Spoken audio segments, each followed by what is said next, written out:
You know something is wrong. You can feel it. But when you try to explain it, the words collapse. You sound irrational. They seem so calm, so reasonable, and suddenly you're questioning yourself instead of them. This is what manipulation feels like from the inside, not like being attacked, but like losing your mind. The worst part, you might be the only one who sees it. Manipulators don't announce themselves. They don't yell or threaten. They work in subtler ways. They distort reality so slowly that by the time you notice, you've already stopped trusting your own perception. You start wondering if you're too sensitive, too critical, too much. And that's exactly what they want. The first tactic is something psychologists call gaslighting, making you doubt what you saw, heard, or felt. You remember a conversation, they deny it happened. You remember a promise, suddenly it was never made.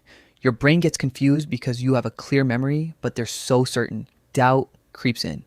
If they can forget something that important, maybe you misremembered. Maybe you're unreliable.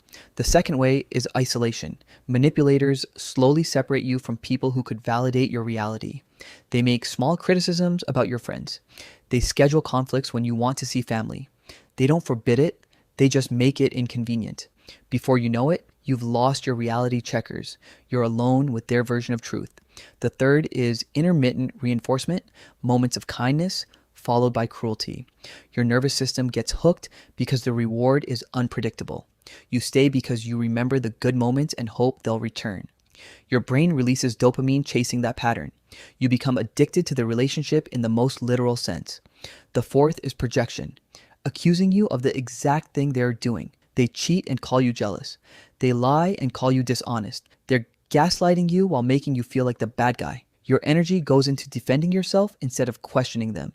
The fifth is moving the goalposts. You finally do what they asked. Then suddenly, the rules change.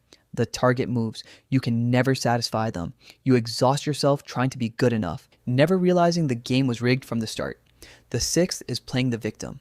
When you confront them, they fall apart. Suddenly, you're the aggressor. You become the protector. Your valid anger transforms into guilt. The seventh is intermittent love bombing. Sudden bursts of attention and affection that feel like oxygen after suffocation. You become desperate to feel that again, so you tolerate more chaos, more confusion, more disrespect. But here's the crucial realization. Feeling crazy around someone isn't a sign of weakness. It's a sign of manipulation working exactly as designed. Your instincts aren't broken. They're trying to warn you. The path forward isn't about proving you're right. It's about trusting yourself enough to leave, even when you can't fully explain why.